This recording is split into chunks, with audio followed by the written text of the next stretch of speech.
भगवती निशेष जाड्यापहा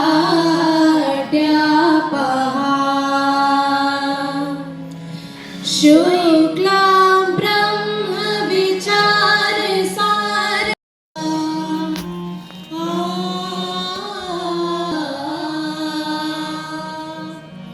ज्ञान ज्योति से सदा प्रकाशित उच्च शिक्षा का सारा लौकिक शिक्षा समाज में अति प्रतिष्ठित जिसका ध्येय वाक्य चहुगुंजित तमसो मा ज्योतिर्गमया डॉक्टर भीमराव अंबेडकर आगरा विश्वविद्यालय डॉक्टर भीमराव अंबेडकर आगरा विश्वविद्यालय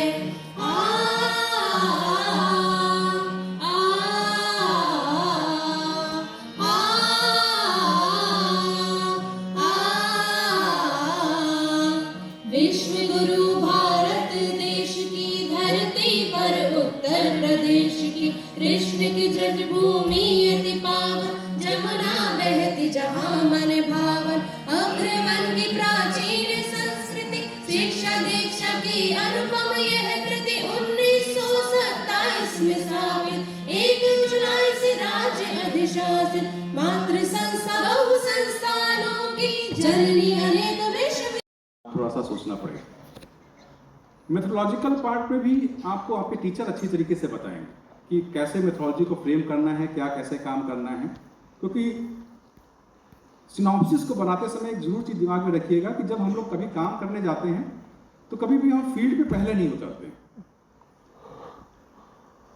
किसी चीज को समझने के लिए पहले फील्ड में उतरना पड़ेगा और फील्ड पे ही जाकर के पहले एक्सपीरियंस करना पड़ेगा, तब हम अपनी ओपिनियन दे सकते, तभी आपका इंटरेस्ट क्रिएट हो सकता है। तो फील्ड पे पहले हमको उतरना है और फील्ड पे जाकर के एक्सपीरियंसेस गेन करते हुए आपको लगे, क्योंकि हो सकता है कि आपके दिमाग में चल रहा हो कि हमको हेल्थ पे काम करना है, मगर आप काम करने उतरते हैं फील्ड पे तो लगता है कि एजुकेशन मेरी might the perfect the field for me, तो आपको लगता है कि हमको एजुकेशन की तरफ, तो आप एजुकेशनल हेल्थ की तरफ चले जाइए, आप इंटरलिंक करना सीख जाइए। तो ये जो इंटरलिंकेजेस है बिटवीन द टू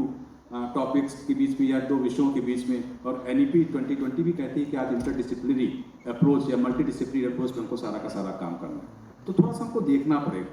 विषय का चयन ऐसे करिए जो आज के परिप्रेक्ष्य में बिल्कुल फिट हो। मेरे नेचर के बारे में बताइए कि माय नेम इज अनूप, तो अपने नेचर के बारे में पता करने की कोशिश करेंगे तो हो सकता है वो कंफ्यूज हो जाए वहाँ पर। तो एक थिंकिंग जो नॉलेज का क्रिएशन कर रही है, क्योंकि that is a big difference between this information, knowledge and the wisdom.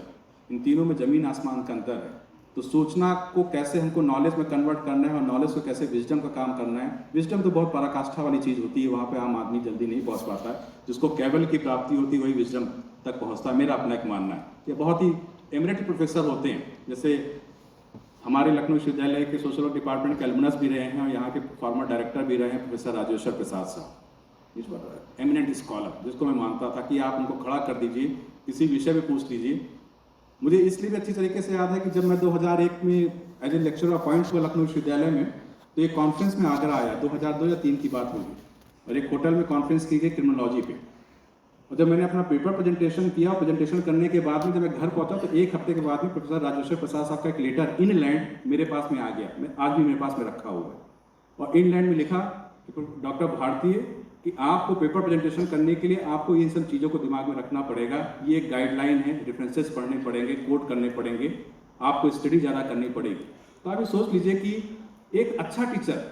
आपके प्रेजेंटेशन को देख रहा है, उसके बाद आपको सजेशन भी भेज रहा है और पत्र भी लिख रहा है कि आप इस चीज़ को किस प्रकार से काम, क्योंकि to develop the idea about that the research topic through the review of the literature and also to determine the objectives, the hypothesis or the research question and all the methodology of the research also depend on the review of literature. तो जब तक आप किसी विषय को सही ढंग से समझ नहीं सकते हैं तब तक काम आसानी से नहीं हो सकता। तो किसी भी विषय को चयन जब करिए तो उससे संबंधित किताबों को पढ़िए, उससे संबंधित मैगजीन्स को पढ़िए, और मैगजीन्स किताबों को पढ़ने के साथ साथ उससे संबंधित जो एक्सपर्ट्स